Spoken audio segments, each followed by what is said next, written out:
Why not the Chicago Bears? New week, new offensive coordinator, and great news from a healthier roster standpoint as we get key starters back. The Bears have no pressure entering this game considering they're the underdogs in this one, and with much higher vibes than things were 2 weeks ago, the Bears are ready to shock the world. The first NFC North battle of the year for the Chicago Bears is Week 11 against the Green Bay Packers, and I'm here to break it all down. Hello, everyone, and welcome back to this episode of Just Another Year Chicago Bears. My name is Nick Brody, and as always, thank you for tuning in. And before we begin today's show, hit that like button if you want the Chicago Bears to win tomorrow against the Green Bay Packers, along with commenting FGB and Bear Down in the comment section below. And new to the channel, love Bears news and content, make sure you hit that subscribe button. And thank you, everyone, for 20,000 subscribers. To celebrate, we are giving away an autographed Caleb Williams football. All you have to do is like this video, subscribe to the channel, and comment on the video FGB. Winner will be announced this Sunday after the Green Bay Packers game. Let's jump into it. Bears starting things off with some very positive vibes as they are a fresh start with their offensive coordinator, Thomas Brown. It'll be his first game as the offensive coordinator for the Bears. Players and coaches seem very excited about this. The message is clear that the playbook will be more creative and more dynamic, and that's exactly what Brown brings to the table. A coach for over 13 years, the past 4 of them being in the NFL. He was an assistant head coach and running backs coach for the LA Rams when they won the Super Bowl back in 2021, coming from a line of Sean McVay, who had very positive things to say about Brown. Brown was hired by the Carolina Panthers in 2023, a total disaster over there. He had no control of everything because of how bad his head coach was, which then he came to the Chicago Bears working under Shane Waldron. With Waldron getting released, Brown was the next man up. And Caleb Williams, our starting rookie quarterback, already has a lot of praise for the new offensive coordinator, saying that the playbook is more dynamic. They've had great conversations. It's much more transparent, and things are going in the right direction for this team.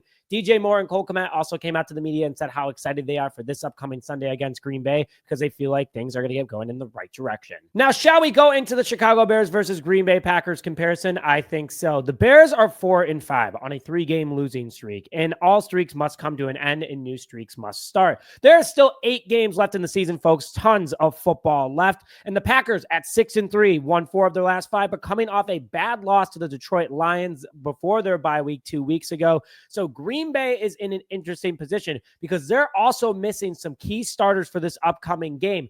Big news for the Chicago Bears. They had a bye week, Green Bay themselves, and they actually got more hurt over that time. The rust did not help either one of these teams. It didn't help the Bears on their bye week, and it doesn't look to have helped the Green Bay Packers. But let's go into some comparisons right now.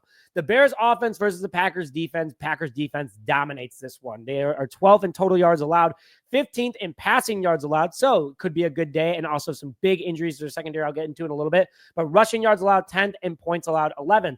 The Chicago Bears at the moment, our offense going against this tough Packers defense, 30th in total yards, so the Packers absolutely dominate them there. 30th in passing yards, 24th in rushing yards, and 24th in points. But the Bears with a new offensive coordinator in Thomas Brown hopefully bring something new to the table. Bears have averaged 277.7 yards per game, but that changes this week. And their total defense, which I'll get into in a little bit, is only allowed 23.4 points per game. Packers offense, though, again, super tough to go against with their offensive game plan. They are 3rd at the moment in the league, so it's going to be pretty tough for the Chicago Bears to take them on. Passing, they're ranked 7th. Rushing, 3rd. Josh Jacobs ripping it up, and 9th in points. Bears defense, though, it holds their own pretty well, and I think things could go good for the Chicago Bears defense, especially against Jordan Love. 13th in total yards allowed with only 323.4 yards allowed. Passing yards allowed, 8th, so Jordan Love is going to have himself a very tough day against this secondary, especially getting Kyler Gordon back, and he is 100%. Rushing yards allowed, though, 24. I've mentioned Andrew Billings is a big loss, but we do get some key players back this upcoming weekend. I'll get into that in a little bit. And points allowed, 7. So this Bears defense is definitely going to make it difficult for this Packers offense, but this is also the biggest challenge that the Bears have gone against this year so far. The offensive comparison, though, Caleb Williams, rookie quarterback, could get more than 2,000 yards passing this year if Brown can get him going. 9 touchdowns, 5 interceptions, and over 1,750 passing yards. Jordan Love, the veteran on the biggest contract in Green Bay Packers history, doesn't have too much different of stats than Caleb Williams, all things considered. 15 touchdowns, 10 interceptions, though, and a little bit more than 1,800 passing yards. Big factor for the Bears defense. Also on top of that, too, DeAndre Swift, Bears running back, has been looking to get things going, and Thomas Brown, being a guru as a running backs coach, hopefully will get that done. Josh Jacobs, a guy that was linked to the Chicago Bears potentially coming here this past offseason, is one of the best running backs in the NFL right now. Why Green Bay has a top 5 rushing offense.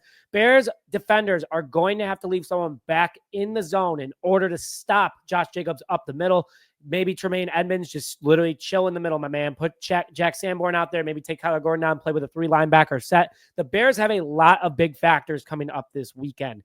Not only that, too, both defensive back rooms for these defenses are going to have their hands full. DJ Moore, Keenan Allen, and Roma Dunze versus Reed, Dobbs, and Watson. It's going to be a very tough matchup for this Bears secondary, but the Green Bay secondary, who could be missing Jair Alexander this upcoming weekend, and Williams, is a big factor for this upcoming one. Then on top of it, too, tight end room, you have Tucker Kraft versus Cole Kmet, arguably some of the 2 and youngest, best tight ends in the league right now going at it. Expect the Bears and the Packers to be very aggressive getting into their tight end this upcoming weekend. We know as Bears fans, we absolutely want to see that, as Cole Kmet has been dead silent over the last couple of weeks because Shane Waldron, just a big old doo-doo head. That's all I got to say. He's canned anyway. But let's go into the coaching comparison. Flus versus LaFleur. Flus, a 14-29 all-time record as the Chicago Bears head coach, never beaten the Green Bay Packers in 11 at home at the moment, looking to get back over 500, beating the Packers this upcoming weekend. Matt LaFleur, a dominant head coach, 62-30 all-time, never lost to the Chicago Bears. So that's a tough pill to swallow for the Chicago Bears, but hopefully this one is the one where he gets his first loss. And I just got to say this too. Aaron Rodgers does not own the Chicago Bears. This guy does. But Matt LaFleur, he started 13-3 in his first 3 seasons as a Packers head coach. He's been 9-8 and 8-9 since then. So he does fall apart quickly. And if he has a big loss like he had against Detroit and he goes 0-2 against the division to start things off of his last 2 games, not a good look. But we'll see how this thing shakes out. Now, quickly, before we get into the injury report for today, I would like to announce our Bears versus Packers watch party at Rizzo's Bar and Inn this upcoming Sunday, November 17th. Doors open at 10:30, kickoff at noon. Free tickets in the link in the description now. Game day specials of $8 wing baskets, Freshie buckets, and Authentico margaritas. You aren't going to want to miss this one. We already got over 180 people coming right now. Our goal is 400. Make sure you get your free ticket today and join us at Rizzo's. So let's get into that injury report, shall we? The Packers have a ton of injuries coming off a bye week. Offensive tackle Jordan Morgan will not be starting this upcoming week as he is out with a shoulder injury. Running back Marshall Lloyd, their second string running back, and second string tight end Luke Musgrave is out for this upcoming week. So 1 starter and 2 key depth players for the Green Bay Packers are out. Safety Evan Williams, cornerback Jair Alexander, and defensive tackle Colby Wooden are all questionable. They did not practice this week. Alexander and Wooden would be huge for them to miss this upcoming weekend for the Chicago Bears as their starters for that tough Packers defense. But Bears get some great news on the injury front so far. I have Darnell Wright down in the bottom left corner because of the fact that he is back this upcoming weekend for the Chicago Bears, which is big, especially with how bad the offensive line was last week. Along with Braxton Jones will also be playing this upcoming Sunday. Noah Sewell is back. Darrell Taylor is back. Mercedes Lewis, he just doesn't practice because he's old, but hey, he'll be playing. Montez Sweat and Tarvarius Moore will also be questionable this upcoming weekend. My big thing is that Darrell Taylor is back, key pass rush for the Chicago Bears, and the Bears will be without Tevin Jenkins or Karan Amagaji this upcoming weekend. So something to keep an eye out for this upcoming weekend. I am excited for what the Bears have to bring to the table, and also this injury report does make it a lot more interesting. So why not the Bears? Why not shock the world? And finally, my 3 keys to the game. Number 1, run the dang rock with DeAndre Swift. Packers rush defense. If you can chip him early and then you start attacking the pass, Bears can dominate this game. Number 2, give the ball to Cole Kmet. Gosh darn it. Do not be Shane Waldron. You have one of your best targets, a first down guaranteed every single time. Give the ball to Kmet to get things going. And number 3, this is for the defense. No soft zone defense against this tough Packers wide receiver room. They will chew you apart. That's what the Packers are known for doing, and they did it for the Bears for the last 5 years. Let's not do that. Let's get things going in the right direction. Ladies and gentlemen, though, FGB as always. Throw it in the chat right now. Get the vibes high for this upcoming weekend's game. I'm excited, and you guys should be too. We look forward to seeing you at Rizzo's tomorrow. We look forward to a Bears win tomorrow as well, so stay tuned for that. But with that, thank you as always for tuning in this episode of Just Another Year Chicago Bears. My name is Nick Brody, and as always, bear down, baby.